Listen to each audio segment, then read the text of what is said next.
Traditional powers in the Peach Belt.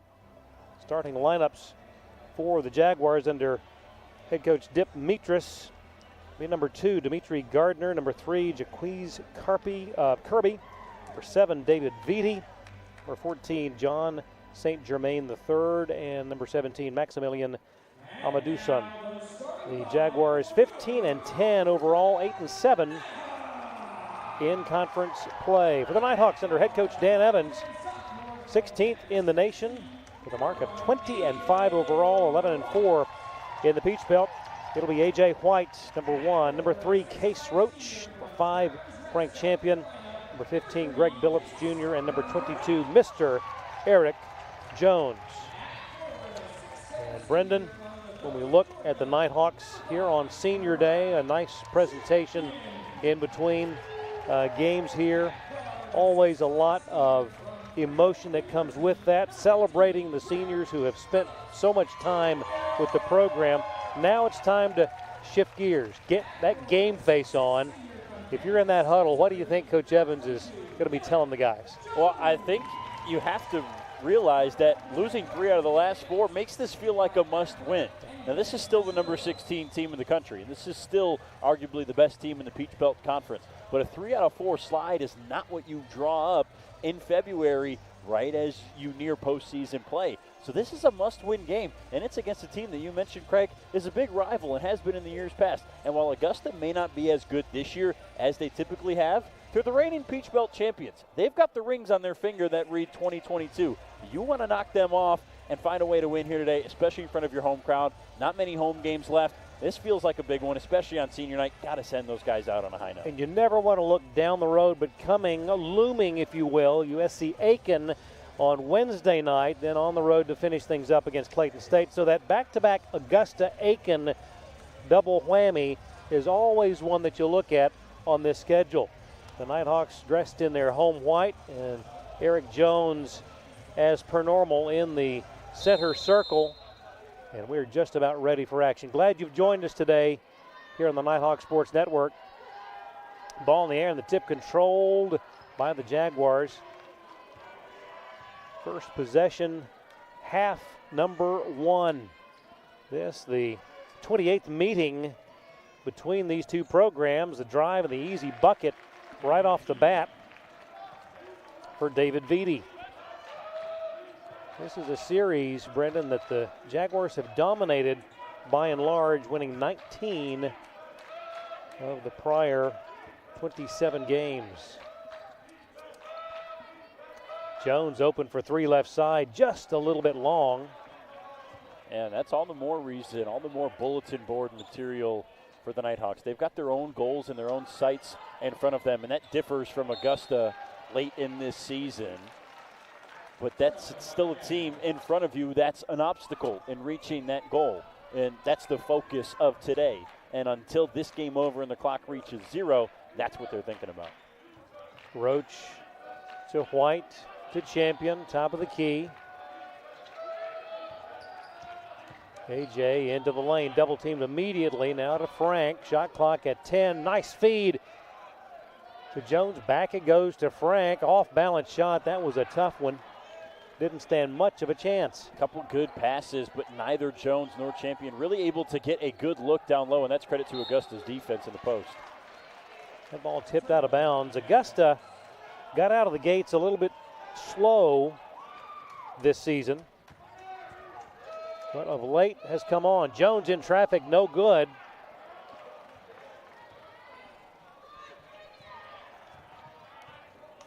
Talking about USC Aiken, of note in that last, having won 6 of the last 7 for the Jaguars, a double overtime win against Aiken.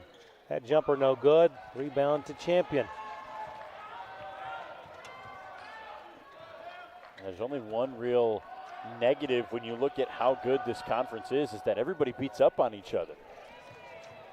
And AJ just a little long with that 3. You look at that top echelon in the Peach Belt, and to your point, you got Lander, Augusta, Aiken, North Georgia, and it really is a heavyweight matchup every time out. Contact, and coming out of a sneaker. I tell you, John St. Germain took the worst end of that collision. Yeah, A.J. White just continued on as normal. But you're absolutely right. I mean, those teams you mentioned, all either ranked within the region or the top 25 this season at some point. Billups in the lane, no good. That one had a chance, but rimmed out. Still 2-0 Augusta, just underway. 2 minutes and change into the ball game.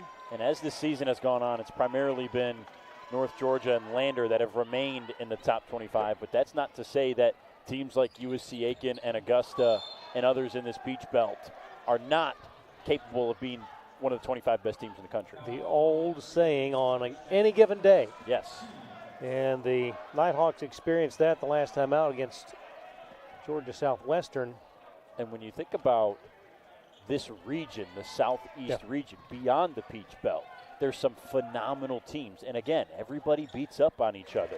A lot of these you think of a team like Lincoln Memorial, who's consistently fighting for a Final Four spot at the end of the year. They're taking on some of these teams like North Georgia, like Lander, like Augusta, in that region, like UNC Pembroke, year in and year out. And you've got to find a way to get past the LMUs of the world in the region, and it's a bummer because that's the way the tournament's set up. Where no matter what, you're going to see this team at some point in the postseason, most likely, and you're going to see them early in the postseason. Right. That's the challenge. You may be one of the 4 best teams in the country, but if another team in your region is, you've got to find a way to be better than that team on that day and move on and represent the Southeast region in the finals. AJ with the first point of the afternoon for North Georgia. And I guess, in a way, that's better than the alternative.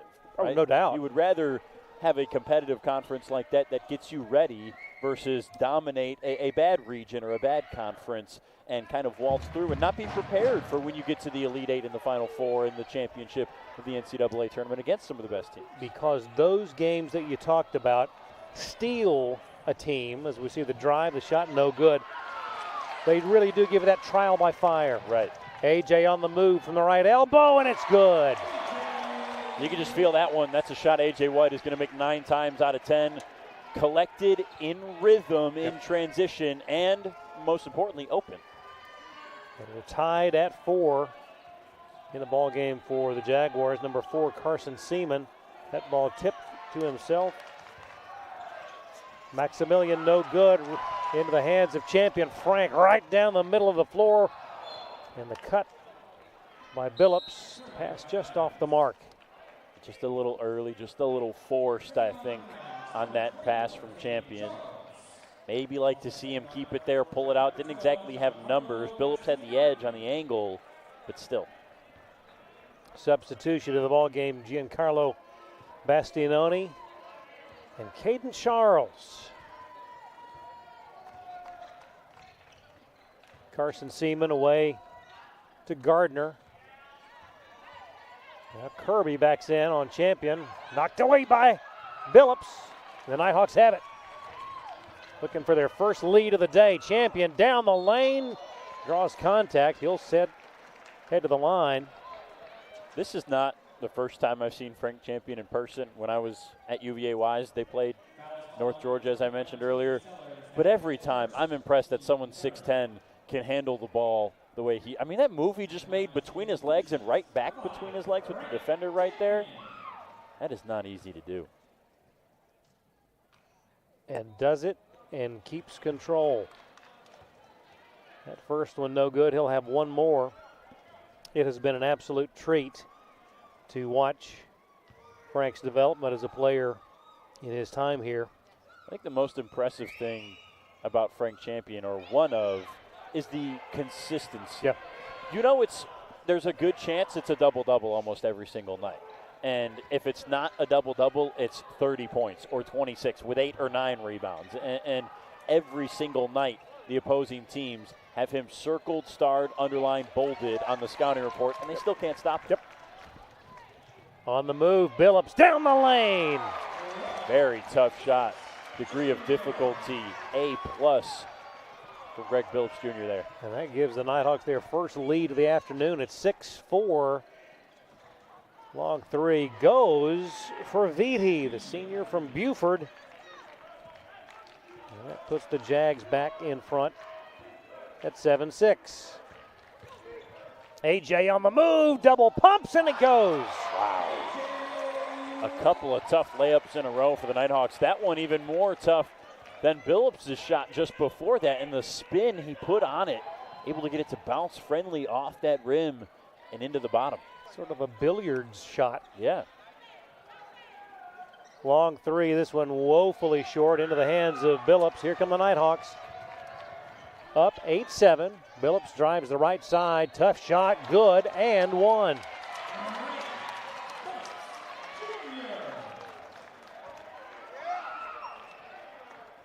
Greg averaging 8 points a game. Timeout on the floor. 14:45 to go. First half, it's North Georgia 10, Augusta 7, right here on the Nighthawk Sports Network.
Here we are, courtside. Craig Corbin, Brendan Shabath, the Nighthawk Sports Network team. 14:45 to go, first half. The Nighthawks up 3, looking for more. Greg Billups at the line.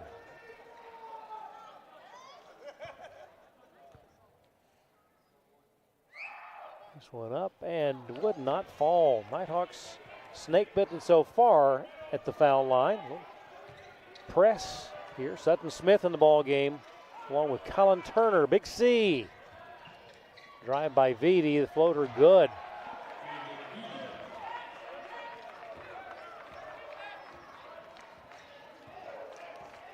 Vitti with 2 baskets early for Augusta.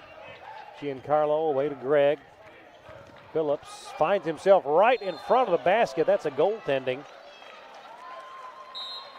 I think Greg was surprised that he was that open. Yeah. Defender fell down and no whistle for a charge, so just keep going, and that's what he did and got 2 out of it. He's attacked the basket a couple times already early in this game. Like to see that. Yep.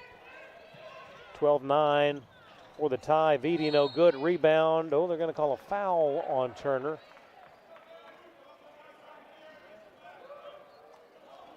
Colin, the sophomore from Birmingham. It's the second on the Nighthawks collectively. The lob over the top from the elbow. That one bounding off the top of the backboard right to Hunter Shedenhelm in the ball game. It's an awkward shot. Mid-range seems like it should be easy enough for Jaquez Kirby, but just weird pulling up like that in that little area.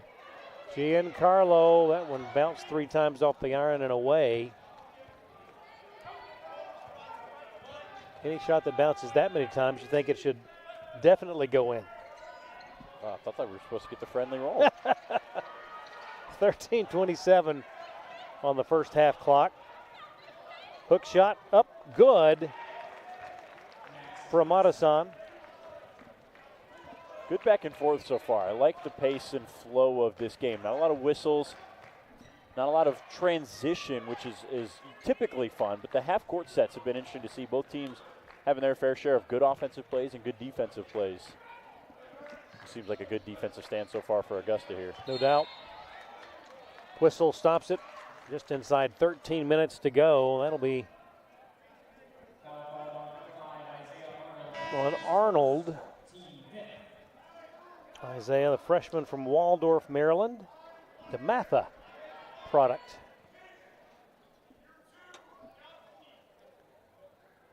Caden Charles to inbound just to our right. Does so to Sutton Smith, and we're back to action. Caden Charles, the leading scorer in that loss to Georgia Southwestern on Wednesday. Had a really good offensive night when not many other Nighthawks did. The lob to Giancarlo. Left it shy. Ball out of bounds, and it will stay. Nope, going over to the Jaguars.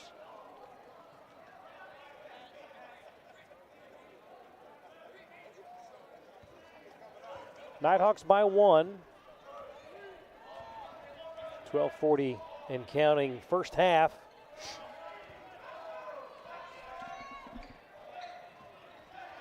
Well, that pass nearly caught Edwards off balance. Around the horn they go to Vitti. Drives and is fouled by Bastianoni. That'll be the third team foul.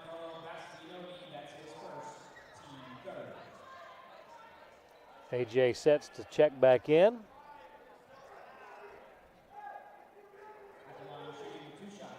Vitti, a 74% shooter for the season. That one will not help his average. Neither team able to really get off to a good start at the line yet. No. And that is a frustrating thing for coaches, you know. And boy, that one rimmed out as well for Vitti. Combined 2 for 6, both of these teams to start. Yeah, it's very frustrating for the coaches. It's the easiest shot to practice in basketball. Yep. It's the exact same every single time, no matter what. I've never understood. And a nice feed from Caden Charles to Giancarlo, but just couldn't handle it. Never understood why more teams don't have more players that shoot at least 70% at the line. Absolutely. I can think of very few things in sports that are as practicable and repeatable as free throws. Shedenhelm missing on that three. Because it's 15 feet. Yes. The rim is 10 feet. Yeah. Nobody can block you. No matter what. In golf, you can practice a shot, but the wind's different. Your lie's different. Hockey, you're skating on baseball. It's never the exact same pitch. No matter what you're doing, you can't really get a perfect repeat repetition. But in free throws, you can. It's a constant. I don't get it. We're going to keep talking about that in a minute, but let's take a break. It's 12-11 North Georgia. This is the Nighthawk Sports Network.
And we're back to action. The Jaguars of Augusta with the ball down 1. First half here in Dahlonega. Nighthawks tied with Aiken in second place. Three-pointer good for Dimitri Gardner. No better feeling as a coach, getting a wide open three out of a timeout set. Puts the Jags back on top at 14-12. Caden Charles through traffic. Now Jones left elbow. Shedenhelm. Got a mismatch with Champion right now. Big time. Clear it out. Get it to him. Yep, there you go. Now the feed to Shedenhelm. Shot clock at 3. Knocked away, and it's going to stay North Georgia ball. But only 2 seconds left on the shot clock. They got to get it quick. They got to exploit that mismatch with Champion down low sooner than that to not find themselves in this position. Just didn't see it quickly enough. Hunter's got to hurry, gets into AJ, a desperation. Three is good from the corner. And even AJ had to grin about that one. Well, the thing for me is it's an off-balance shot. He's turning towards the rim to his left, but moving to his right. And still, no matter what, at the top of that shot, the release was just like it would be if he was wide open, and that's exactly why he drilled it. Oh, my goodness.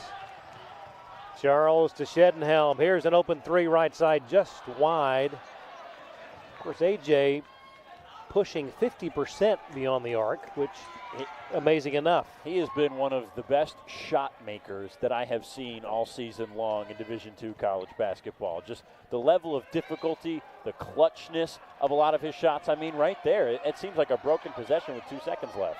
Oh, goodness. And 2 follow opportunities for Augusta results in another bucket. That was a missed opportunity for North Georgia to grab that loose ball. Augusta back up 16-15. Inside 10 minutes to go first half. Champion inside. How did he get that one through the traffic? How did that not get blocked or tipped or knocked away at all? The spin move, the up and under, the hang in the air. And a really good feed from White, too, off the pick and roll. I mean, that's just a deadly combination. You've got 2 All-American caliber players operating the pick and roll pretty much every time down. Absolutely. 3-point attempt from Edwards, no good. Champion lost the handle, fought to get it back. And they're going to call a jump. And Frank might have gotten a little help there because he leaped on top of the Augusta player. Yeah, I think that could have gone the other way. It's a very 50-50 whistle that goes in favor of the Nighthawks. 9:09 left.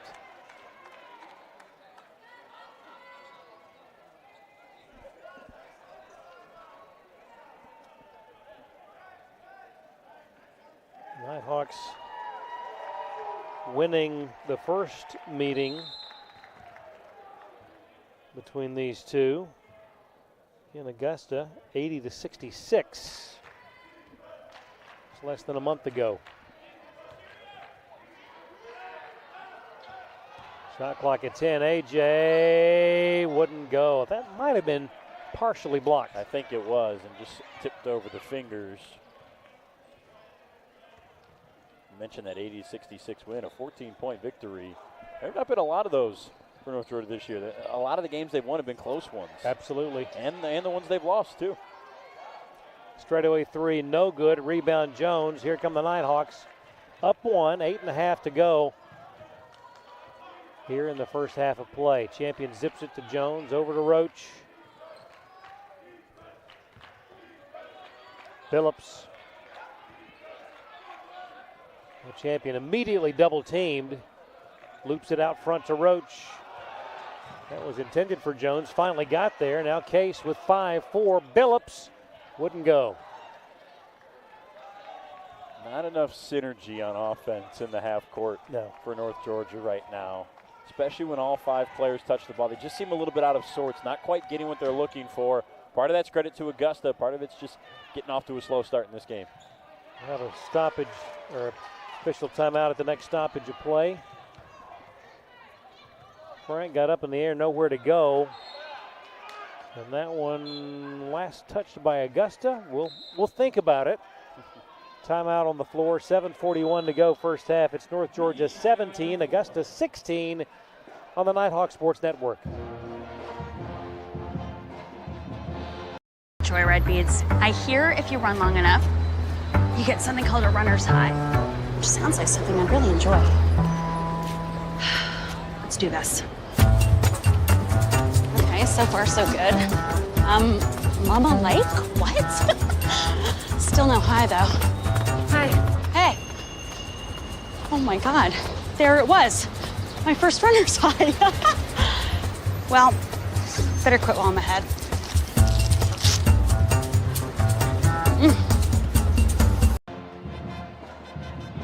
talked about it earlier.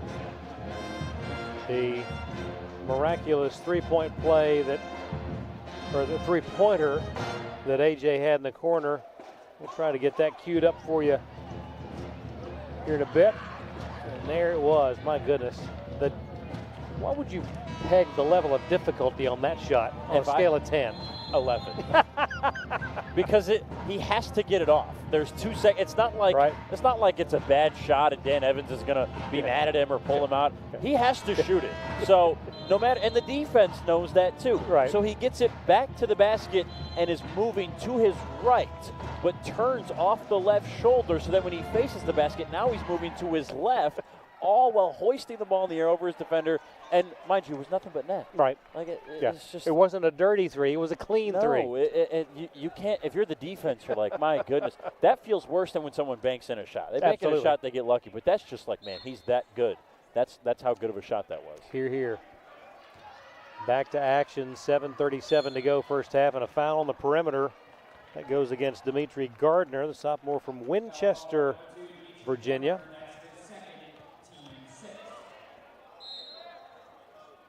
Sixth team foul on the Jaguars. Billups will inbound it directly adjacent to the always entertaining head coach of the Jaguars, Dip Mitris. He sure did not like that call. No. The floater from AJ, good. And Dip always sartorially resplendent. I recall a time several years back where he came into Dahlonega dressed in an all-white suit. Made a statement. He's in regular garb today, thankfully. 19-16, always entertaining. Baseline jumper a little long. In fact, didn't hit anything.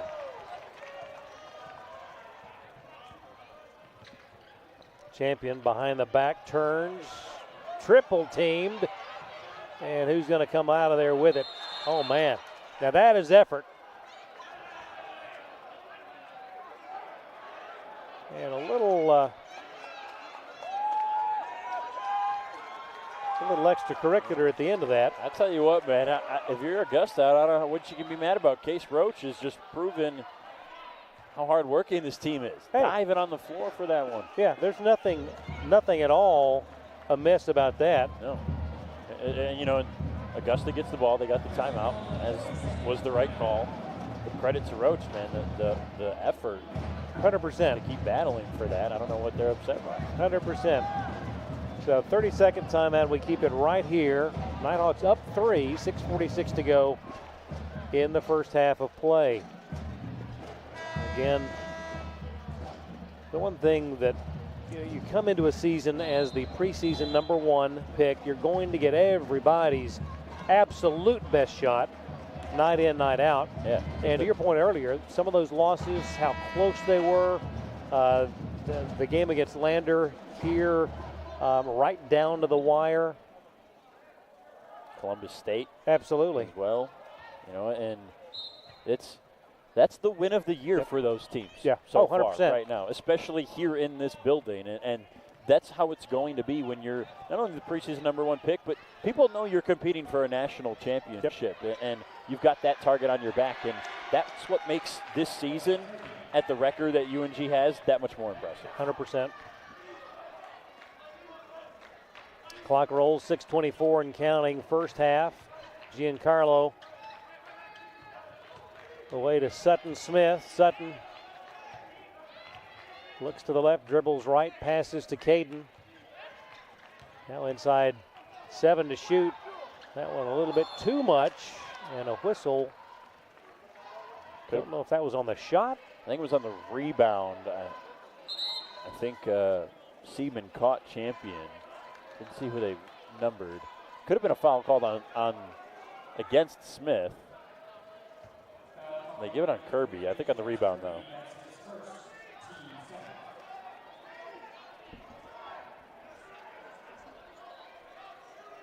There's a lot of contact on that play. Pick a number. Yeah. Because Sutton hit the floor. Frank hit the floor. So it was on the shot. Yeah. So Sutton goes to the line. They say 1 and 1, as that's the 7th foul on Augusta. The lefty puts it up and in. 71% shooter on the season. Transferred in from the University of Alabama, Huntsville.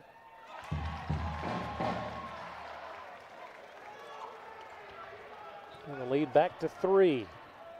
It's good news seeing that 7 next to the fouls column for Augusta for the Nighthawks in this first half. Still 6 minutes to go pretty much, and they've been so aggressive on offense trying to draw those fouls. Jumper goes for Kirby.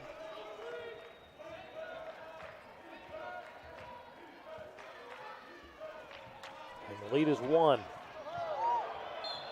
There has not been, outside of the 4-0 start for Augusta, more than a 1-possession difference thus far in the game.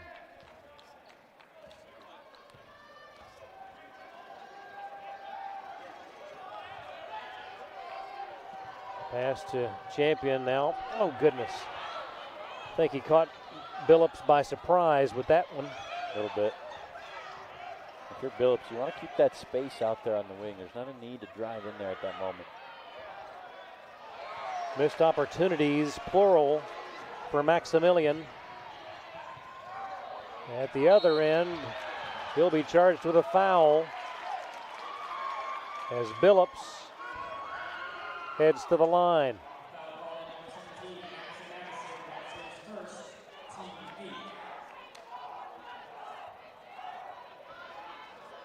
I like what we're seeing develop here, a little chippiness, competitive edge in this game. Some words being exchanged. Kirby and Billups at the free throw line. You're getting a postseason flavor. Yeah, it's that taste, that appetizer of postseason basketball.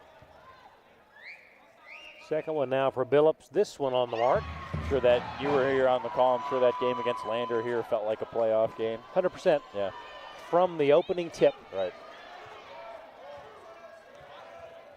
2-point lead. Oh, and the steal from Caden Charles. Showtime. Oh, Caden. Probably would have been better off to have flushed that one. Yeah, I'm not sure why he didn't. Oh, in and out. Goodness. You know, what he just showcased, though, with the defensive effort, a prime example of his ability to disrupt the offensive flow of the opponents. Yeah, that was a great play on defense. Goodness. Offensive foul on Augusta, away from the ball. And that's on Kirby.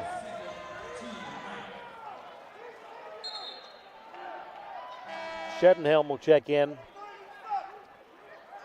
Glad to have Hunter getting increased minutes now, back off the injured wrist.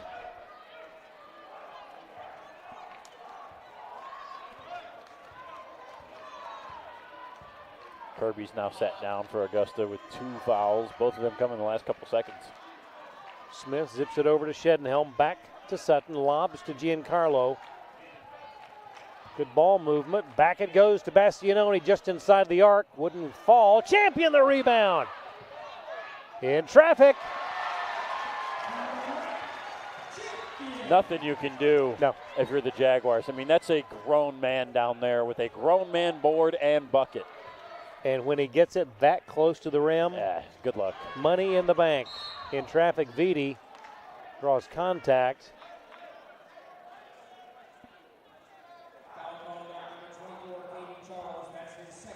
Second on Caden.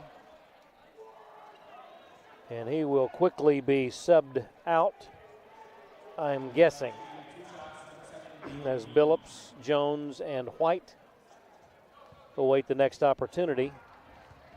It could be pretty quick, like right now.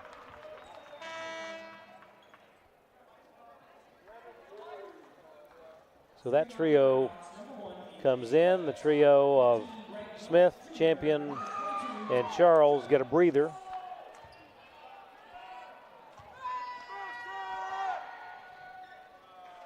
And Vitti got them both.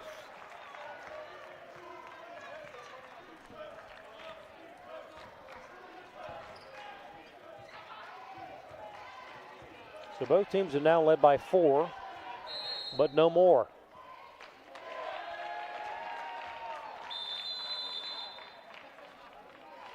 An unforced error there. Timeout on the floor. 3:54 left here in the first half. It's North Georgia 24, Augusta 22. Back in a moment on the Nighthawk Sports Network.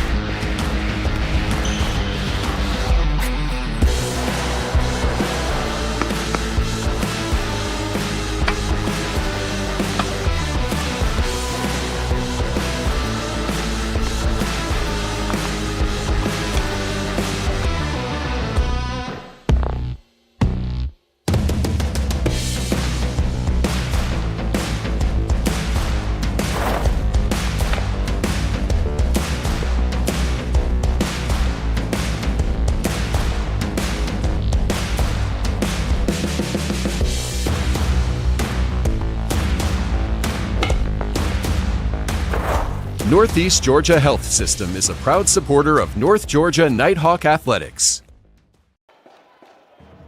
Teams breaking their respective huddles. Thanks to Northeast Georgia Health System, fine sponsors of Nighthawk Athletics. 3:54 to go here, first half. This has been just as good as advertised. Back and forth. In classic Augusta, North Georgia fashion. Jaguars with the ball, looking to tie or take the lead with a 3. Sellers out to Vitti. Now Seaman, corner 3, good. That's what you want to do against the zone. Credit to Seaman. He relocates from the left side of the floor, kind of slips behind the defense unattended to that right corner, and they work the ball around quickly, exploit the zone, and find an opening. AJ with the ball. Puts it up and draws contact. And the foul line is a good place for AJ to be. And that's Madison called for the foul, and you could see his reaction. He didn't believe it. But that's one thing about, we talked earlier in the women's game, verticality. Yeah. Not only is it keeping your body straight, it is jumping straight. So referees are looking for the angle at which your body is elevated. If your arms come down at a 45-degree angle, even if your upper body's straight, they're going to call the foul. So your body has to stay straight, but they're also looking when your feet leave. Is there a point A and a point B, or is it the same spot? So when he jumps and he stays straight up, and he's this straight line moving in the air to attempt to block that shot against AJ, he's being vertical with his body, but he leaps from one spot and lands at a different one and makes contact with AJ White in between the process. It's a textbook foul for the referee. And therein lies exactly. Classic indeed. Inside 3 minutes we go. Vitti no good. Shedenhelm hands it to AJ. It's a call that's been called so much more lately because there's been added emphasis at every level of basketball up to the NBA, kind of where it started, and we've seen the trickle down now here into college and in the amateur levels and stuff like that. And there's a lot of fans and players that still don't quite understand that rule. It may be a cheap foul. It's not a lot of contact. It's not what we're used to seeing, but it is still a foul by rule. No doubt. Giancarlo missing that baseline jumper. 2:22 left until the half. North Georgia by 1. Augusta with the ball.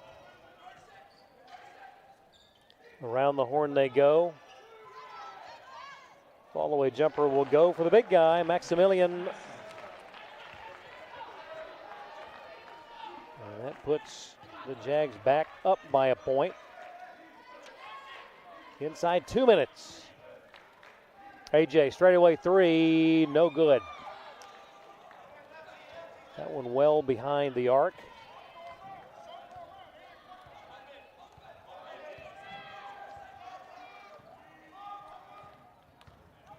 Oh, and that pass intended for Vitti, but he had zigged, and Isaiah Arnold thought he was going to zag.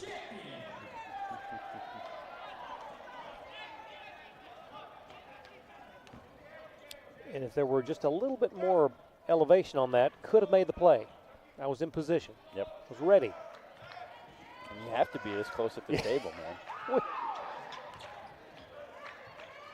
Hunter, open three in the corner. Yeah! That was entertaining. Took a little while, but we got there. That was entertaining. Tantalizingly. And and the thing was, it looked good the whole way. Exactly. Yeah, it looked like it was going to be straight through.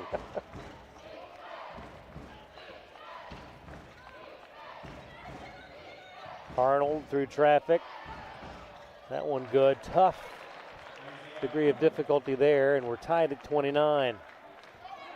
Inside a minute to go, right where we started. The feed inside to Champion, pivots, and that is basket interference.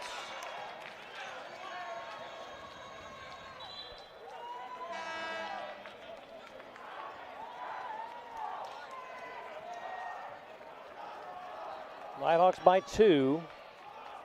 46.2 seconds left, first half.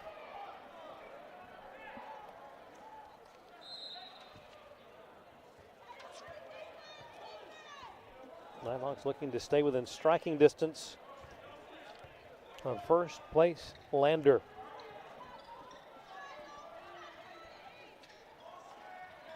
Vitti.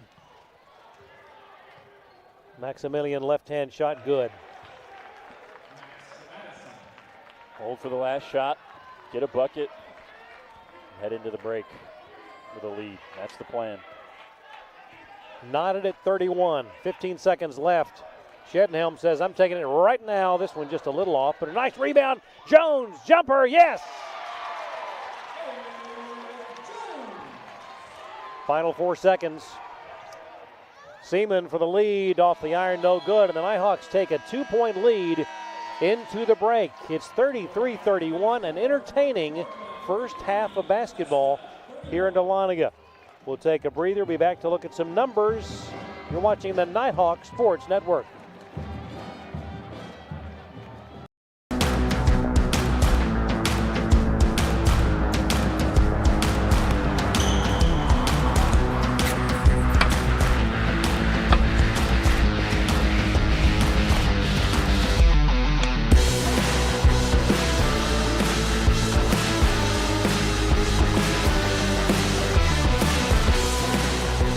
Northeast Georgia Health System is a proud supporter of North Georgia Nighthawk Athletics.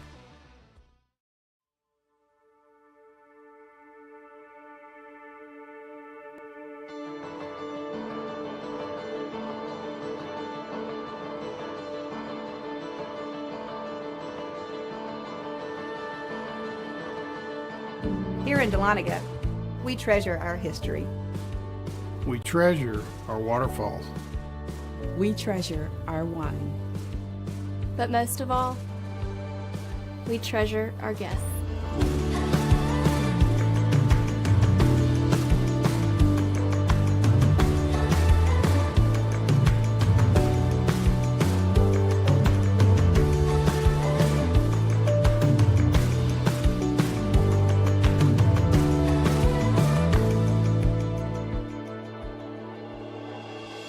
We are a family. We treasure our community. And we're an experience for you to discover. Discover. Discover. Discover. The heart of the Georgia mountains. The heart of the Georgia mountains. Discover the heart of the Georgia mountains.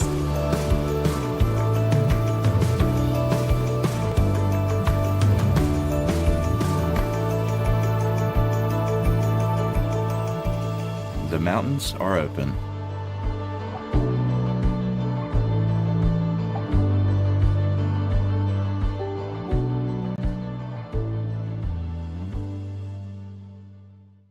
My name is Lana Tedorina, and UNG is where I lead.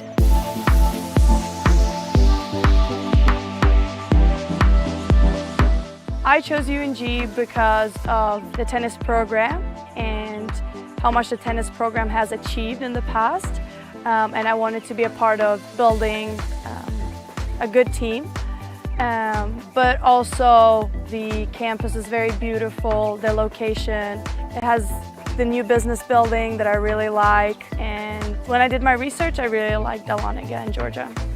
So one of the biggest challenges that I faced was coming here and not knowing anyone. I didn't know how the culture was and how to really approach people. And being new and not knowing anyone can be tough in the beginning. So you have to really put yourself out there and make connections, talk to people. So that's where I feel like I've grown a lot, and I've gotten to know a lot of people here, and that has helped my experience. My advice for international students would be just go for it. It may be tough in the beginning, but it's all going to be worth it at the end. You're going to meet amazing people. It's really fun, and you get a very good degree.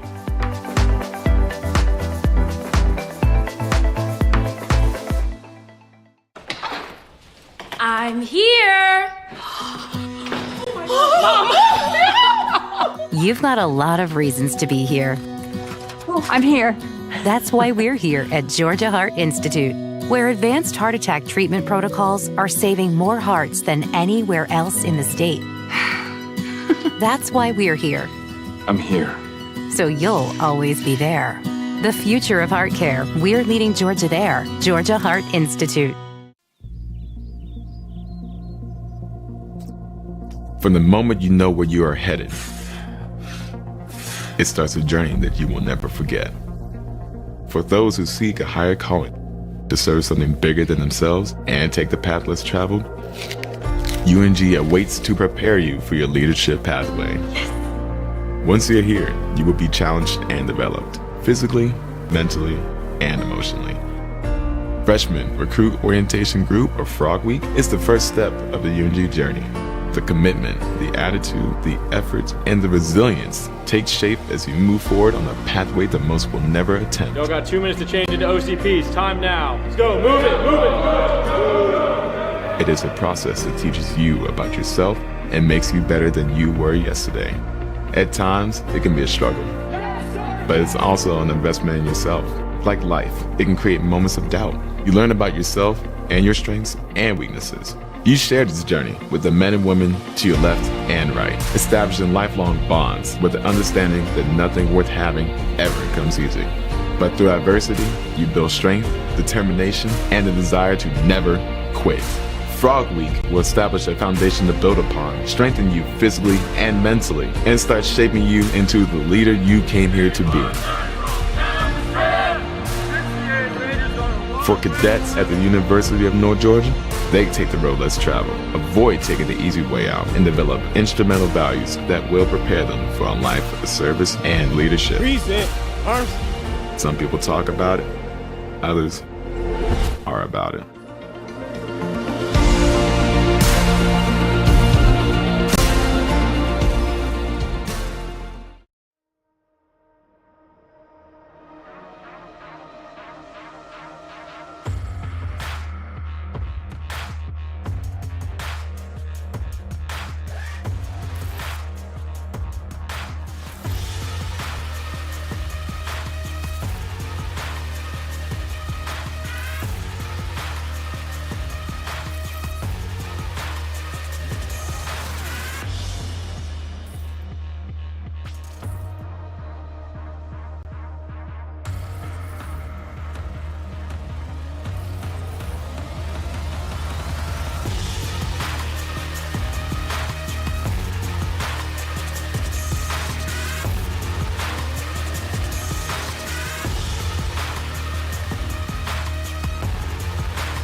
You can't really get an idea of how another country runs their military till you go abroad.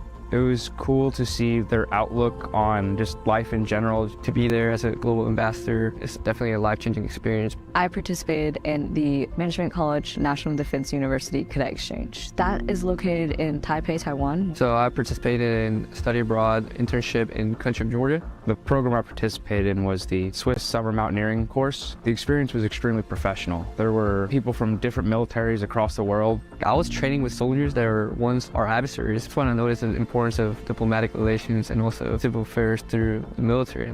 The host school was always really going out of their way to help us get the full cultural experience because we were, in their eyes, only going to be there for 5 months. They drove us out and we hiked to a glacier. That was unique, especially coming from Tennessee. There's no ice walls to climb.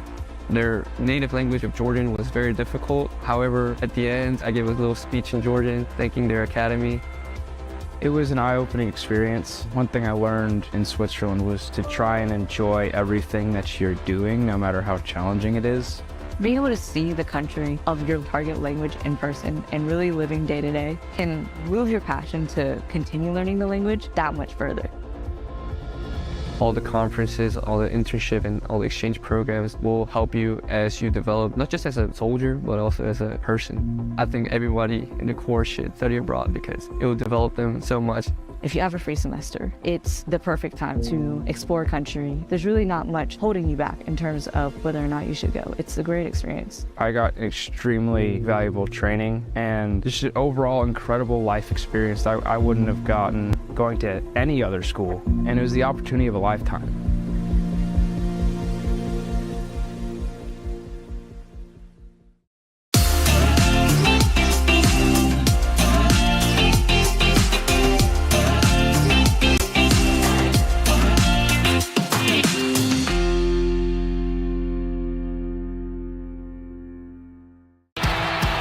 The road to national championships runs through NCAA.com. And whether you follow one college team or all of them, it's never been easier to get the content you want with NCAA.com, the home of college sports. All right, Joyride Beads. I hear if you run long enough, you get something called a runner's high, which sounds like something I really enjoy.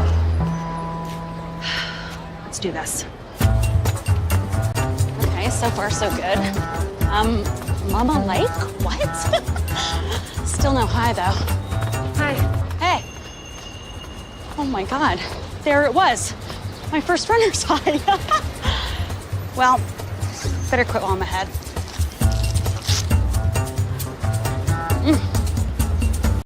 At the half, it's North Georgia by 2, 33-31. And glad you've joined us today on the Nighthawk Sports Network. Coverage of Peach Belt Conference action. North Georgia a game back of Lander. Nighthawks entering today in a tie for second place in the Peach Belt at 11-4, just a game behind Lander. Augusta in a two-way tie for fourth place at 8-7 coming into today, along with Flagler. A look at the numbers from the first half of the ball game. North Georgia led in scoring by the only player in double figures on the afternoon thus far, A.J. White with 13. Played just shy of 15 minutes, 4 of 7 from the floor, 1 of 3 beyond the arc, and a perfect 4 of 4 at the foul line. Again, A.J. the only player in double figure scoring.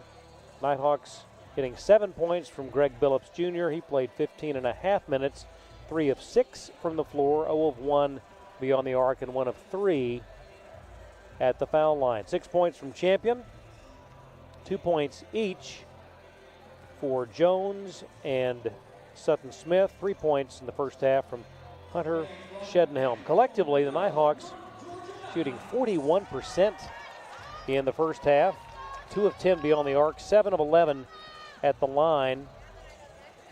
For Augusta, Vitti, leading scorer at 9 points.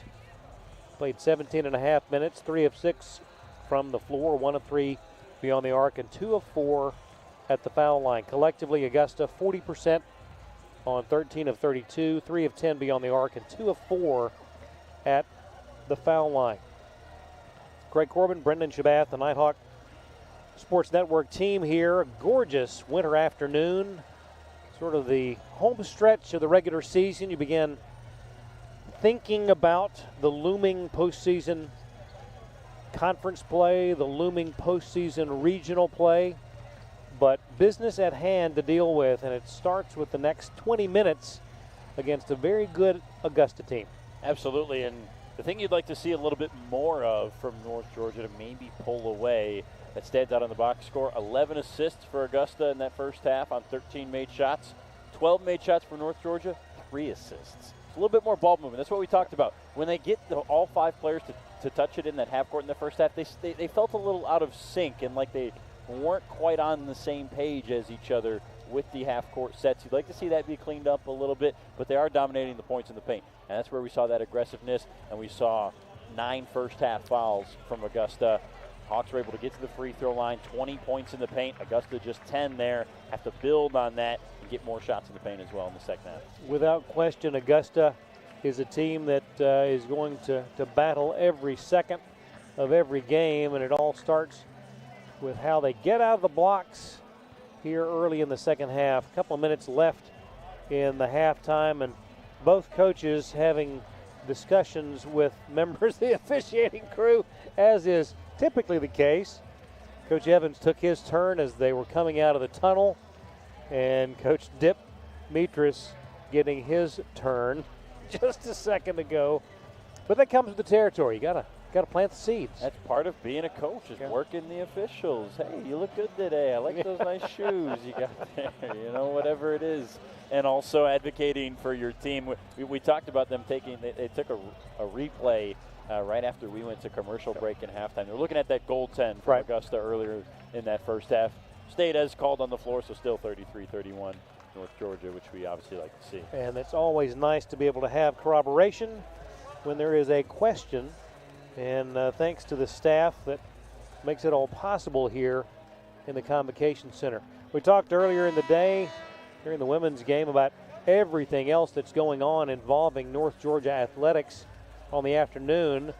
Any scores of note that would be worth taking a look at around the Nighthawk Nation? Well, the baseball team picked up their 9th win of the year, 4-3 in a close one. They take down the Bobcats, get revenge from Game 1, so we'll have the decisive Game 3 tomorrow down there in Milledgeville, Georgia. And the softball team, a sweep in the doubleheader over USC Buford today, 8-1 in the second game. Nice. They're going to finish off tomorrow as well. I believe that's set for noon first pitch. Coach Davenport, the Hill. Yeah, Coach Davenport and company, first in the nation, and playing like that is a well-deserved ranking.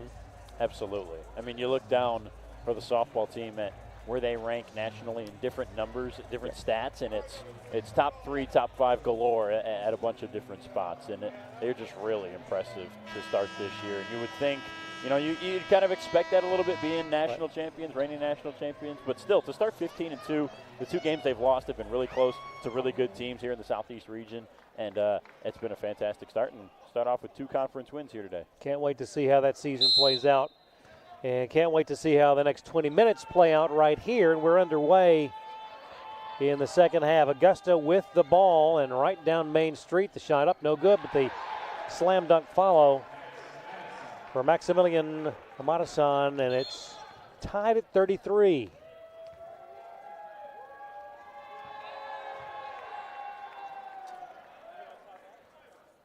Max, a junior out of the fastest growing city in Europe, Dublin, Ireland.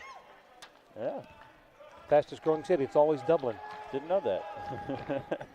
Bad joke. Roach had that pass knocked away. And the ball over to Augusta.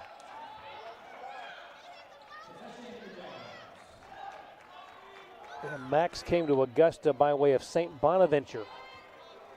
So some well-traveled players on the Augusta roster. St. Bonaventure, really good Division I program in the mid-major levels. Vidi's shot out of bounds and over to the Nighthawks, protesting that he thought there was contact. Probably was a little. Play on, they say.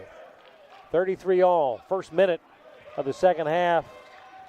The feed to Jones with position and with authority, the slam.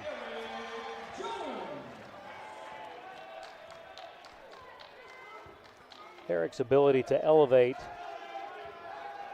is just amazing. Yeah, part of the reason that he's one of the best shot blockers that this program has had in a long time. 47 blocks this year, career high in a season for him. And look, right there, elevating for the rebound.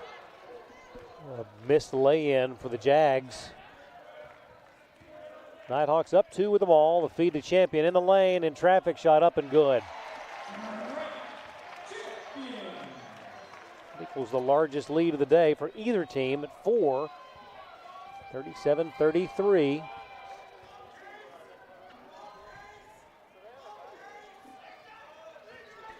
Up front, Kirby away to John St. Germain III. Now Vito.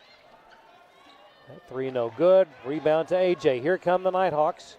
Up 4, looking for more. Champion down the lane, left hand, good. How do you guard that? I don't know. I mean, he's 6'10", and he moves like he's 6'1", and just so under control, so athletic, and the size that comes with that just makes it impossible. You know, to your point, in control, never looking like he's in a hurry. Right. Never. Hook shot blocked by Jones. The follow, though, will go. And a whistle. There's the extracurriculars that we see again. The chippiness, the taste of playoff basketball, these games that matter more as we get late in the season. And Dip Mitris is out on the floor. Yeah, he's too far. And I'm telling you, getting away with being right in the middle of the conversation. And a technical has been assessed.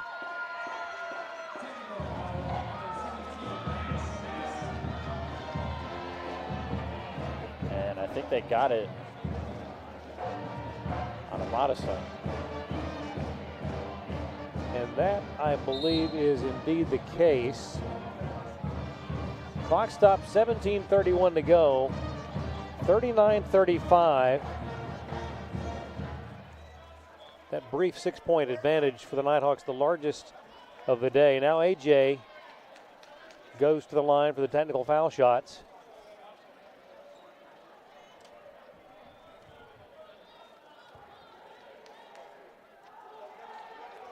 Gets the friendly roll. 86% success rate on the season for AJ. Sophomore from Memphis.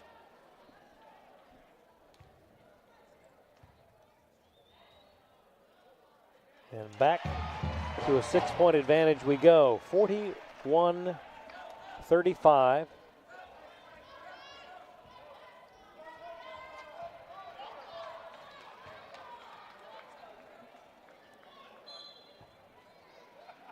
And the Nighthawks get the ball. Looking to take complete advantage of the technical foul. AJ feeds Giancarlo. Left block, zips it to Roach. 3 on the way. High off the iron and over the back board. That's okay. If you're Dan Evans, you're happy with that possession. That's a good shot. Yeah. Bastianoni does a nice job down low. Double team comes. Roach floats to the wing like he's supposed to. Open look for Case Roach on the right wing. You'll take it 9 times out of 10. Stays a 6-point ball game, 41-35, approaching 17 minutes on the clock. Pass in the lane, and a missed shot there for Timmy Sellers. Good defense by Bastianoni.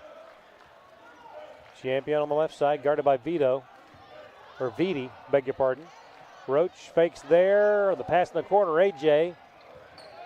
From 17, no good.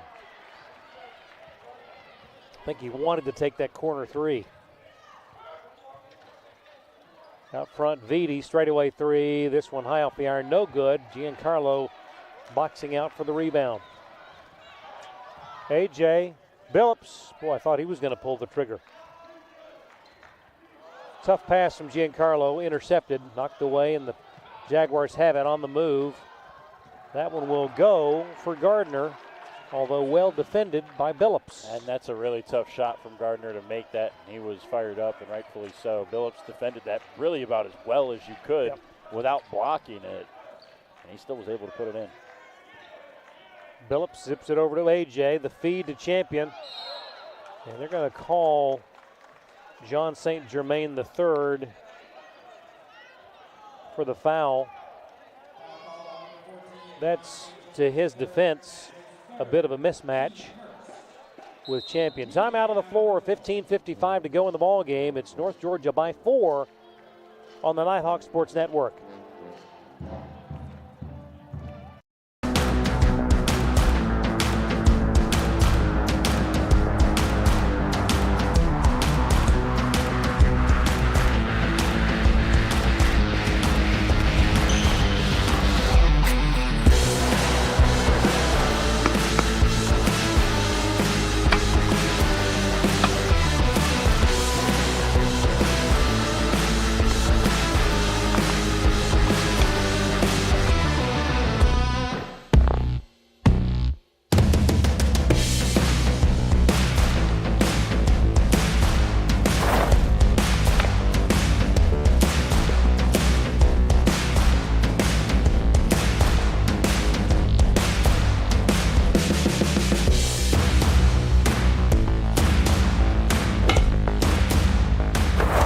Northeast Georgia Health System is a proud supporter of North Georgia Nighthawk Athletics.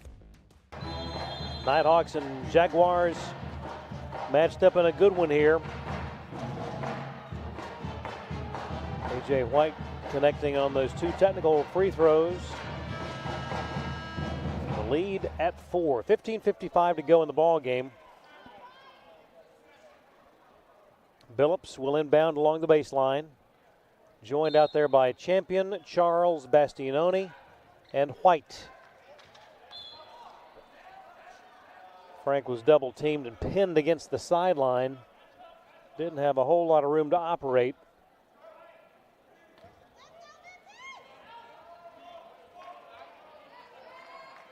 Billups with 12 to shoot. Tries to get it to AJ, now does. 8, 7, 6. AJ down the lane. Doesn't matter how much time is left on the shot clock. We've seen that already today from A.J. White, that he's going to find a way to get a shot off. And another high difficulty one there. He's having a great game today. 15 points for him. At the other end, foul called on Champion, defending Jaquez Kirby. First personal on Frank.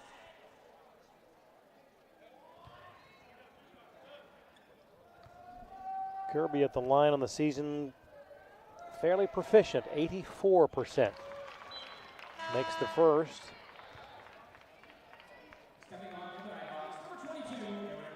Jones in for Champion.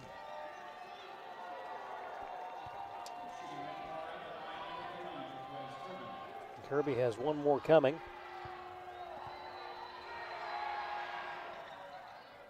And makes it.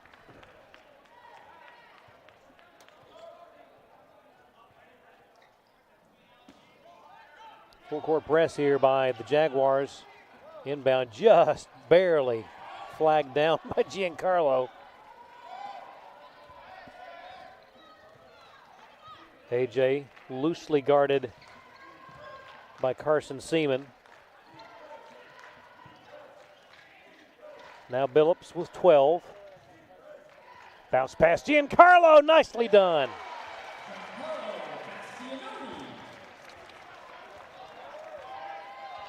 Bastianoni had created some space for himself. A nice feed. 14:44 to go. That shot well short, but an offensive rebound gives the Jaguars another opportunity. Caden Charles, weak side rebound taken away from him.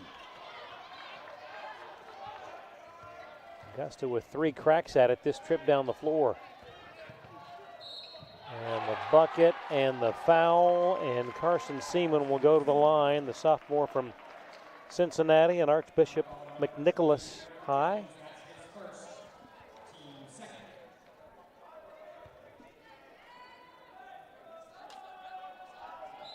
on the season. 77% at the line. Only out there about 11 minutes a game for Augusta.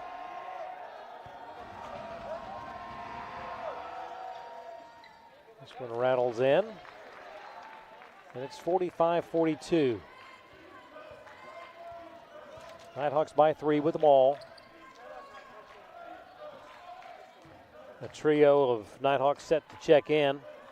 The feed inside. Jones waits but has it knocked away.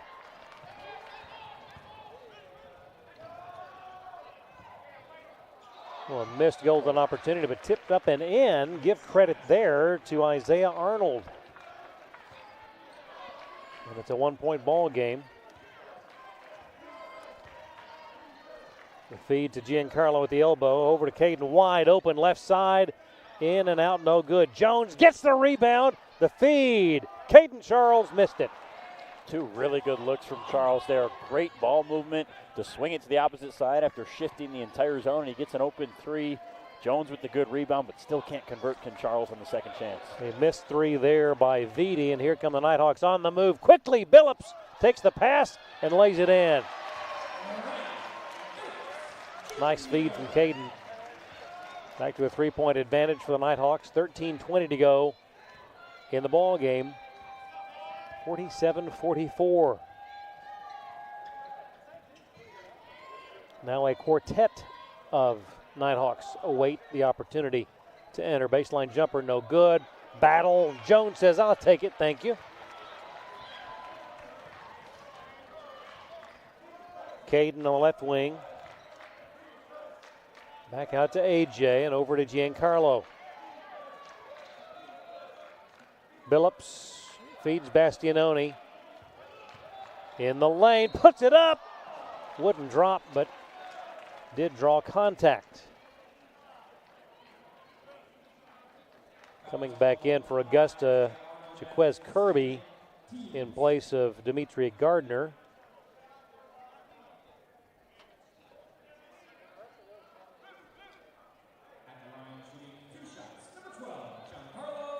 Giancarlo settles in at the line all by himself. All the rest of the Nighthawks back near the scorer's table. First one rattles out, no good.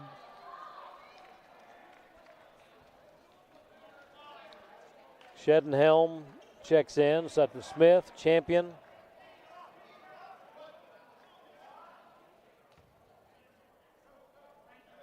Colin Turner awaits to come in for Giancarlo if he hits this one. And Giancarlo does his part. Big C checks in. 48-44.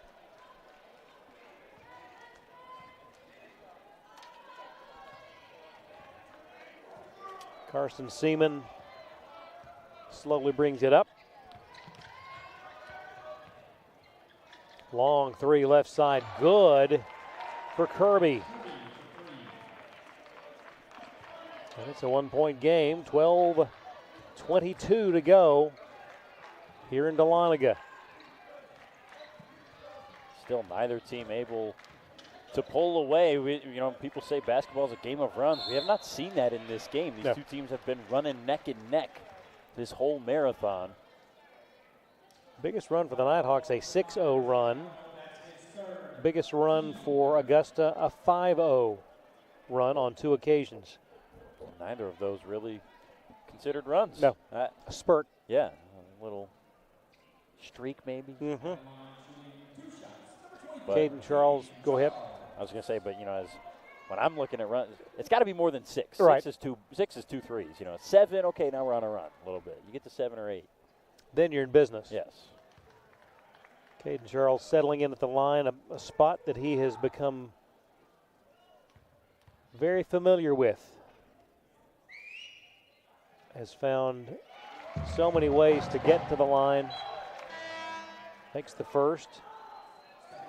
Yeah, I've been really impressed with Caden Charles, watching him this season.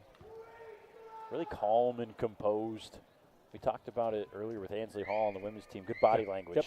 Charles is the exact same way. You're never going to know what he's feeling. Right. And he got them both there. 82% success rate on the season. And you missed that layup earlier in the game, the runaway, and turn around and just play defense the next play. Yeah. You know, acted like it didn't bother him at all. And obviously it'll bother any basketball player, but he didn't let it show, and that's important. Yep. Inside 12 minutes we go. Three-pointer, Kirby, no good. Smith brings it down. Caden Charles drives, shoots, no good. The follow, but they're going to send Caden back to the foul line, but not before the timeout on the floor. You'd almost rather that not have been a foul, and exactly. Champion would have had the easy putback for the guaranteed 2. Timeout on the floor, 11:44 left. It's North Georgia 50, Augusta 47. Back in a moment on the Nighthawk Sports Network.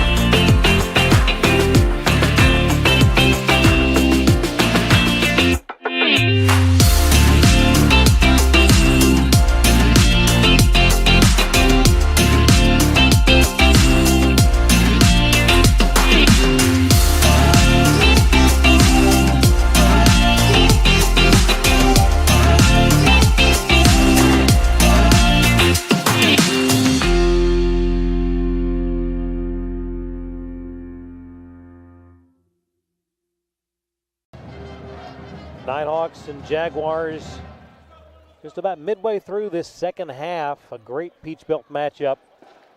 Nighthawks up by 3. Got Shedenhelm, Turner, Smith, Champion, and at the line, Caden Charles. Talking about it during the break there. It would have been fortuitous if they hadn't called that foul. Yes. Sending Caden to the line because Frank was all alone for the putback. Now, you do still have one of your best free throw shooters at the line. Yeah. But there's no guarantees on free throws. And as evidenced. I think we call that, announcers have some sort of power. I'm sure you've learned this by now. And we have this innate ability to influence the game with the words we say. Lee Glenn and I oh my goodness, talk about that on a regular basis. Yeah. And that's proof positive right there. I shouldn't have said anything. Sometimes for good, yeah. Sometimes for ill. 50-47, 11 and a half to go. And that shot no good. Turner corrals the rebound. Gardner had created a little space for himself with the forearm shiver. Champion. Now Shedenhelm back to Frank. Smith open for 3 straight away. It's no good. Turner got a hand on it. Got it to Charles. Caden drives. Feeds Champion. Boy, he looked like he wanted to take 3. And a foul will be charged to Gardner as he attempted to strip the ball from Champion. Exactly 11 minutes left.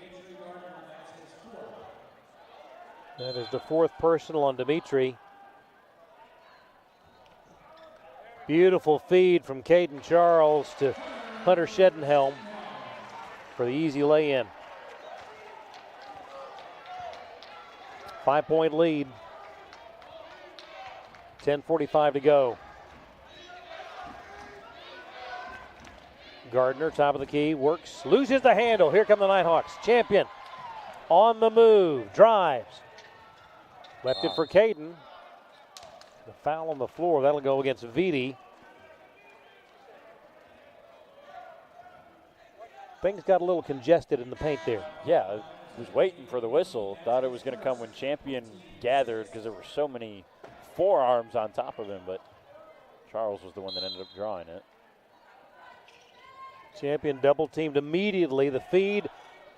Caden Charles gets the friendly roll. There's your home court roll. Got it back. We got it back. That's good karma coming our way. Biggest lead of the night. Yep. Now, crowd getting into it now, too. 10-10 to go. Yep. And a whistle. And third on Caden. He's the only Nighthawk with more than one, and you could see him immediately turning to Dan Evans and saying, I'm good. Let me stay out here. Let me try this. I know that's my mistake. That's my bad. I think he just got caught. You try to keep that hand check every couple seconds, and that arm got wrapped in there and gets called for that foul. It's really, honestly, a good move by the offensive player to draw that. Jermaine gets it in to Vitti. Baseline jumper, no good, but right back to Jermaine. Really good contest by Shedenhelm on that first shot. Unfortunate for the Nighthawks not to get the rebound. Oh, and the effort by Champion to knock away the entry pass results in his second personal.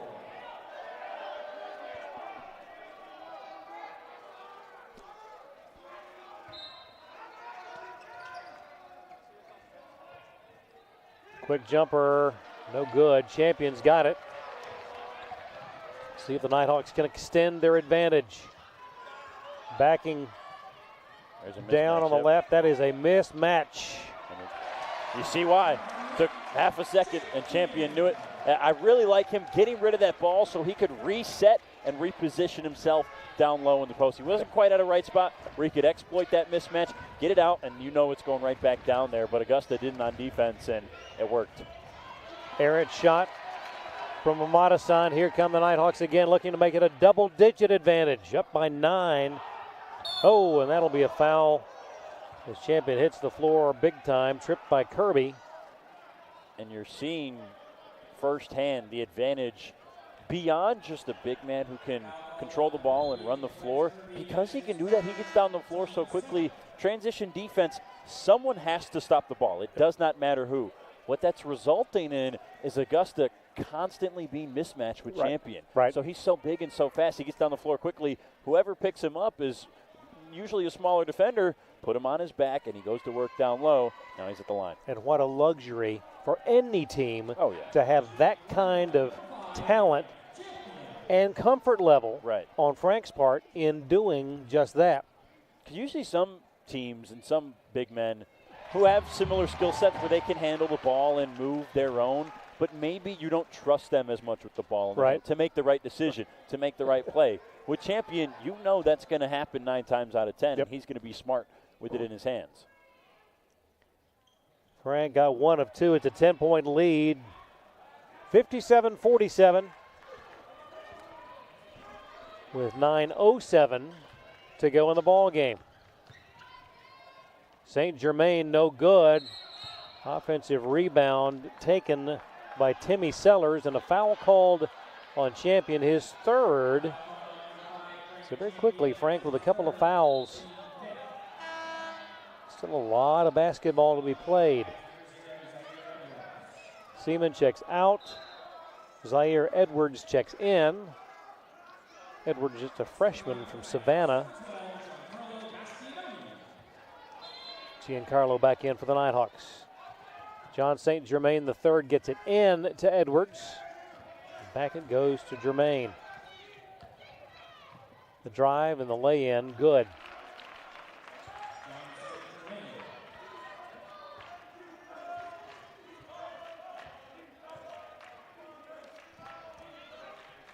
Caden to AJ.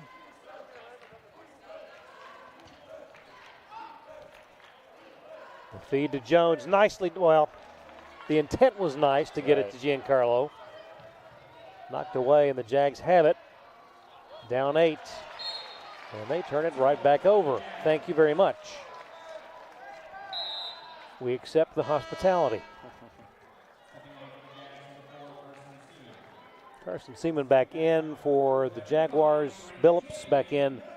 As we near the under 8 media timeout, we're going to get a timeout here, and Dan Evans is going to sit things over and talk with his team. up here 57-49 by 8. Feels like a good opportunity to maybe break this game open here in the second half. You come out of the timeout, you talk it over, and you get a couple buckets and a couple stops. And there's one of those buckets right there from Giancarlo.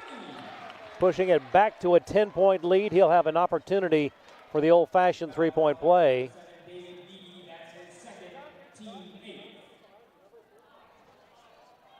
Well, Giancarlo actually had enough room probably to have gone up on the near side of the rim, but had the spatial awareness to give himself an even better look. This for the three-point play,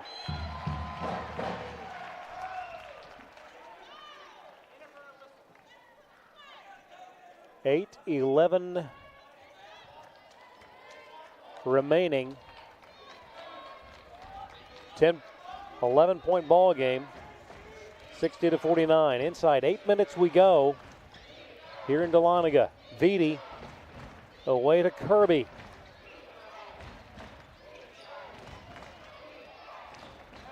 Pass knocked away, and here comes AJ. Hitting that fifth gear. AJ White. And it's not even going to take till the under 8 timeout. They're going to get there before that. Just what you talked about. A little bit of breathing room. 62-49. 7:27 to go. Seaman from the left elbow, up and good for an answer.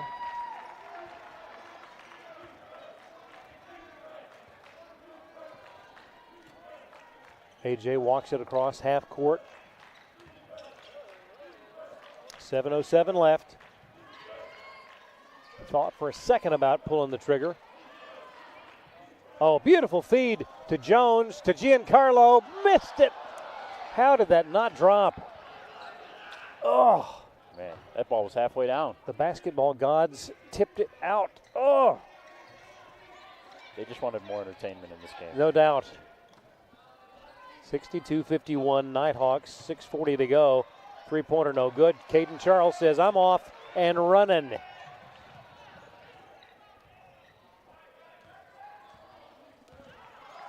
A lot of contact. Yeah. Giancarlo at the elbow. Oh, goodness. Last touched by Edwards, and that'll bring the under 8. 6:24 to go. It's North Georgia 62, Augusta 51. Back in a moment. This is the Nighthawk Sports Network.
Back we are courtside. Craig Corbin, Brendan Shabbat, the Nighthawk Sports Network team. And North Georgia on top by 11, 62-51. And the Nighthawks with possession. Giancarlo to our left, inbounds to Frank. And we're back to action. AJ, 10 to shoot, ball kicked. And that's a no-no. This not being the National Hockey League.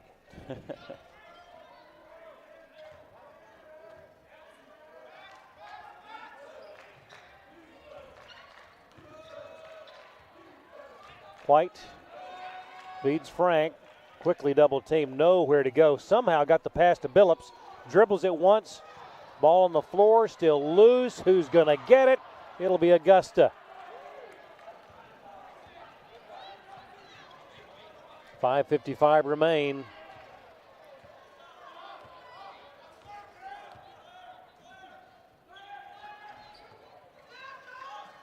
Kirby puts it up, 17-footer, rattles in and out, no good. And the Nighthawks come away with it. Not that every stretch of every game isn't important, but this, in this game, I think is a very important stretch. We've got that double-digit advantage. What are you going to do with it? Yeah, either North Georgia is going to hang on to this double-digit advantage and come away with a win, or Augusta's going to find a way to get back, and this is going to be a close game like it has been most of the night. And this is exactly what you're talking about. This 4-minute stretch will really decide this game. It was a beautiful feed to Champion and the layup. 5:05 left. And at the other end, a bucket will go for John St. Germain III to answer. 64-53. Nighthawks the lead and the ball. Champion, one dribbling away to Billups. Greg has a little room to operate. Now picks up his dribble. Frank sees daylight. A.J. White, corner three, no good. Caden Charles! And where's Caden going? To the line. Right back to the line.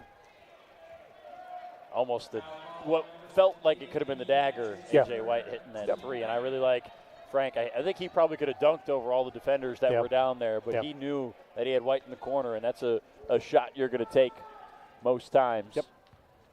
And that's just unselfish basketball. And one thing you and I talked about before this game is how this team and this program under Dan Evans has shifted to a more team mentality. Yes. And we win as a team, and there's good players, but this is also a good team. And that's proof of that right there with his ability to be unselfish and go to a better shot. And Caden Charles pushes it now to a 13-point advantage, 66-53.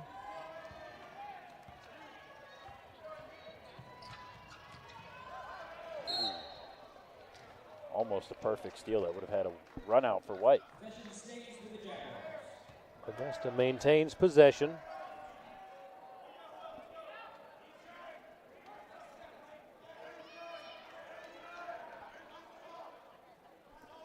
This equaling the largest lead of the day. 4:25 left. St. Germain guarded by White. Now to Kirby.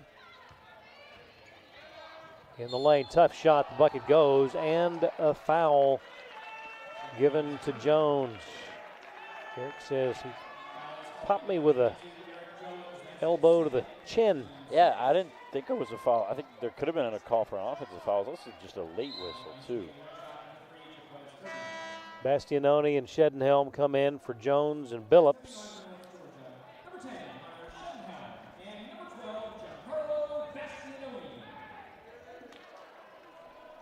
Kirby on the season, an 84% shooter at the line.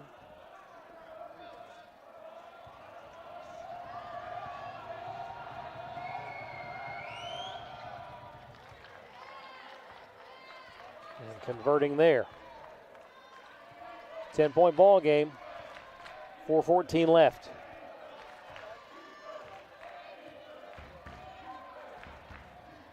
Caden Charles zips it over. Shedenhelm, oh goodness. Thought he was going to get waylaid there. Champion. Giancarlo from the elbow, you bet. Really good pass, nice smooth finish from Bastianoni too. In control, relaxed. You can tell he practices that shot right there. And that is without question in his range that he just absolutely loves. Right. Feed inside. Hook shot up, no good. Follow, though, will go for Kirby. That's such a big advantage on offense if you can have a forward like Bastianoni playing off of Frank Champion and able to operate, removed from the basket to the mid-range, 8 to 10 feet, 15 even, and still able to score in there. That's really huge for an offense. Champion collects the ball, tried to get it to Caden. but out of bounds. And timeout on the floor. 3:15 left. Nighthawks up by 10, 68-58. Don't go away.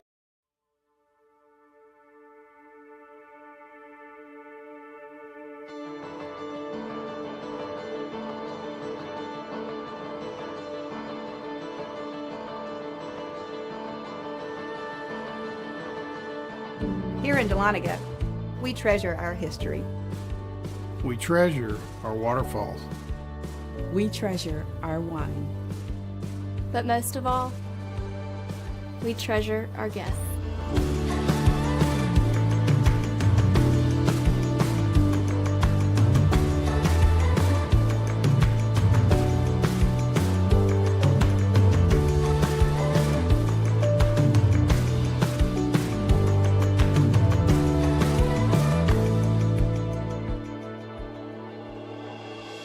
We are a family. We treasure our community. And we're an experience for you to discover. Discover. Discover. Discover. The heart of the Georgia mountains. The heart of the Georgia mountains. Discover the heart of the Georgia mountains.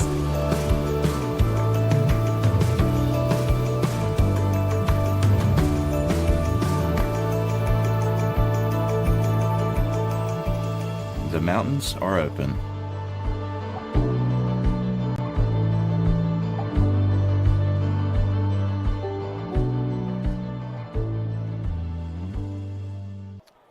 Just about hit the home stretch here in Dahlonega. 3:15 to go and a 10-point lead. We weren't sure if we would see a double-digit lead in this one. No. St. Germain finds himself open from about 5 feet and hits. And that was pretty easily done. Yeah, he made himself open with that easy drive to the basket, back to the basket move. Jones back to Billups, the feed to Champion in traffic. He'll head to the line. I know you've experienced it over the years, but there's a certain irony in how officials will be placed on the court just at the wrong angle right. for where the ball goes. It's almost, it's hard enough to find officials, so I get it, but it's almost like we should have 2 more at every sport and for everywhere. I mean, for football, those are 6, 7, and 8-man crews, and it still feels like they can't cover the field accurately. Yep. Second one from Frank is good. 69-60. Caden Charles will be a disruptor for John St. Germain coming down the floor. Now Vitti, guarded by Roach. Gardner, no good. Rebound to Caden. Under control. And a timeout taken by Coach Evans. With 2:27 left, and this a 30. We'll keep it right here. So, still a lot of time left. You have to like, though, the confidence with which the Nighthawks are operating down the stretch. Absolutely. They seem like it's not a 9-point game, like it's a 15 or 16-point game. It's how it feels right now, and Augusta's slowly running out of time to make it closer than the 9 points that it is, and the issue is, for Augusta at least, 10 fouls for them. So every time they foul North Georgia, they're going back to the stripe, and the Hawks have been pretty good there tonight. Now, this is not the only game in the Peach Belt today, and one of note going on just up the interstate, Greenwood, South Carolina. Curious what might be happening with Lander. Well, Columbus State just knocked them off at home. Wow. 78-75. So that has implications here for sure. Lander, that team that holds the tiebreaker and sits in front of North Georgia right now in the standings. So they suffer another loss. And they've got 2 tough games coming up, both on the road to end the season at Flagler, at USC Aiken. Yep. Wednesday, Saturday. Not easy wins. This not over yet by a long stretch. Absolutely. And I think there will be even more scoreboard watching Wednesday and Saturday evening. Well, that just goes to show this is my favorite time of the year. When you begin inching closer, as we see another timeout taken of necessity, inching closer to tournament time. And obviously you never want to not be in control of your own destiny. Right. That's the preferred method of getting into the playoffs. And it's not that this team won't make the playoffs, but right. proceeding and winning the league, obviously. Right. But there are those fun moments when you are scoreboard watching. And, for example, like today, the Lander game ends before the North Georgia game. We might have one of those moments where the crowd starts to they check the score and they realize, all we have to do is win. Lander lost. It'll be so if a moment like that comes, that would be really cool, too.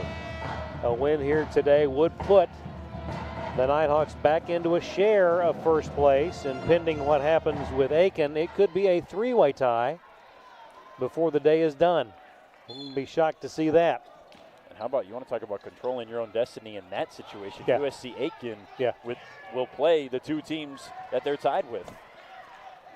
Sitting in the catbird seat. Clock rolls 2:15 and counting. Nighthawks by 9 with the ball. The feed to Champion. Makes himself some room, but it wouldn't fall. That just very nearly stayed down.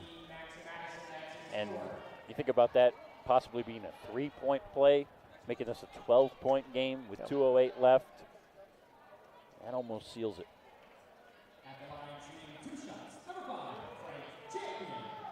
That the fourth on Amada-san. Champion. Oh, goodness, that was all but in and then rimmed out. He'll have one more. This to push it back to a 10-point advantage. And that one good. There's the difference of if that first layup goes in or not. Instead of possibly 12-point lead, it stays at 10. Battle for the loose ball, and John St. Germain gets it. Throws up a three, no good. Long rebound. Offensive, another chance for the Jags, no good. Another offensive rebound. But taken away by Caden Charles, goodness gracious. Oh, much to the chagrin of the Nighthawk faithful. Caden Charles is going to be charged with a foul. It looked pretty clean from our vantage point. That is the whistle of all whistles we've had in this game, and I am in agreement with you, Craig. That was a clean steal for Charles to go back the other way. And after 2 offensive rebounds for Augusta on 2 3-point shots, I mean, that would have been huge. Big. Maximilian, a 72% free throw shooter, gets that one. Averaging 13 points a game.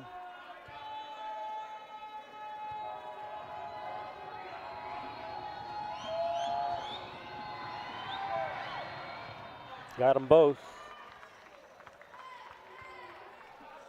The lead is 8. 1:51 to go. Full court press. The heave to Bastianoni at midcourt. Caden Charles, bounce pass, Champion in traffic. Up. No good. Big miss.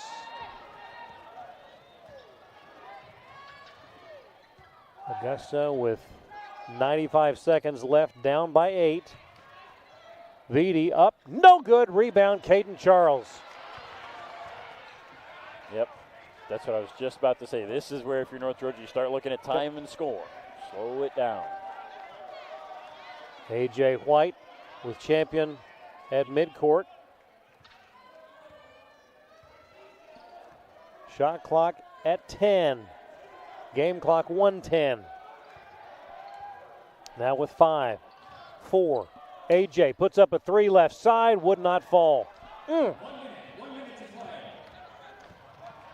At the other end, the drive, the shot is up and good by Gardner, and it's a 6-point ball game with 56 seconds left. That layup is why it's so important that A.J. White and the Nighthawks did milk the clock on that last possession. Because remember the one before, they get it to Bastianoni to break the press, up to Champion, misses. Right.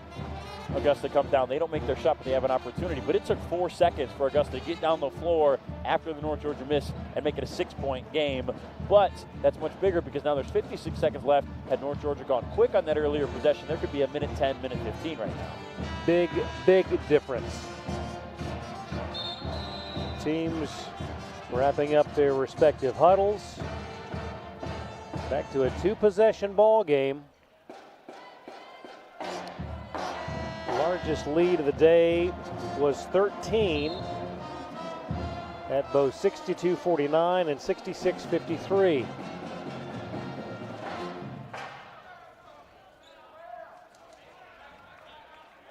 Billups will inbound. A.J. White, Caden Charles will be his 2 targets.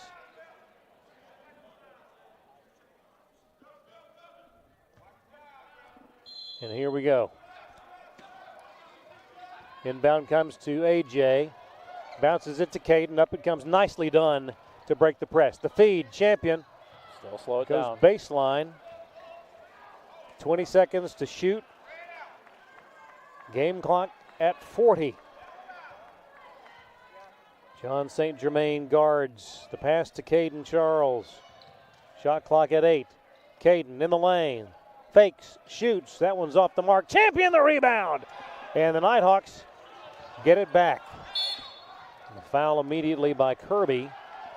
Boy, Augusta got what they needed. It was a miss, but they didn't crash the glass. And mind you, that's tough to do against Frank Champion, and that's why he's an All-American and the winner that he is and has been here at North Georgia. Big rebound in a big spot pretty much saves this game. Big free throws here to make it a 3-possession contest. Caden Charles, that one no good. 24.2 left. Shedenhelm checks in.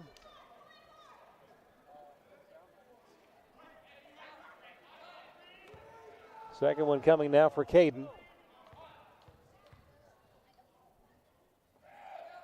And this one right on the money. 71-64, 23 seconds left. St. Germain with the ball for Augusta, top of the key. Knocked away by Caden Charles. Germain gets it back and scores. How in the world?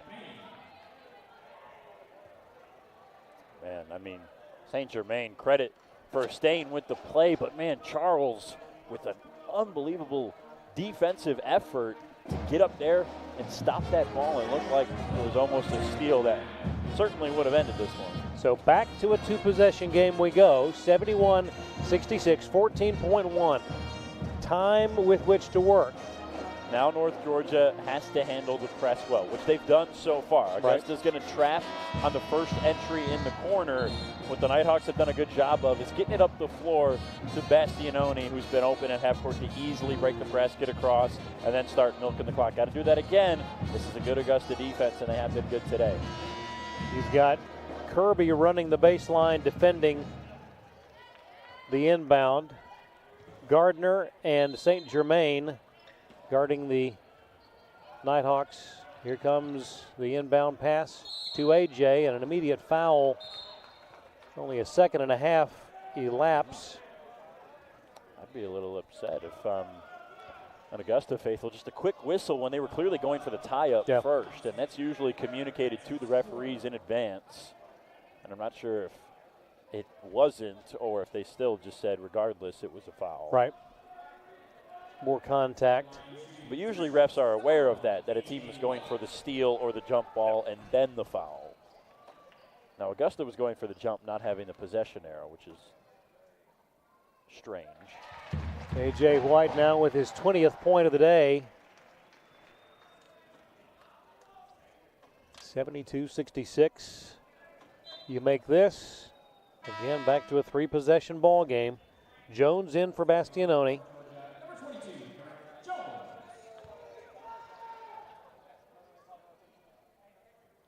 A.J. settles in. Perfection at the line. 73-66.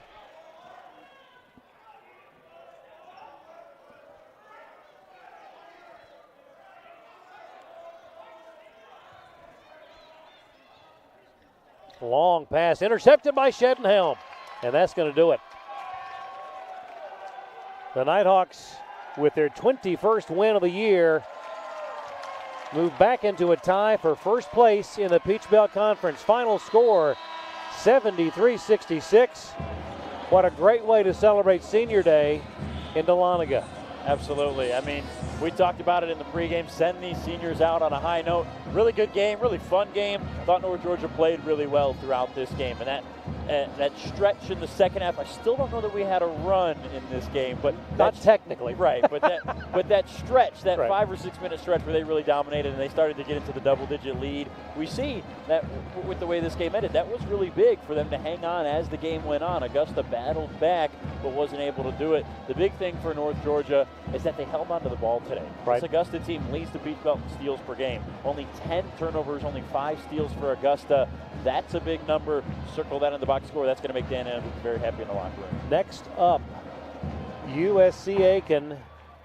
And how important is that now, given what had transpired earlier this afternoon with the Lander loss? Can't wait for Wednesday. Absolutely. I mean, this place is going to be jumping Wednesday. It's going to be senior night for the women's team. It's the final home game of the year. That's a USC Aiken team that has always been good in this conference. It's certainly obviously very good this year. At one time, a top 25 team.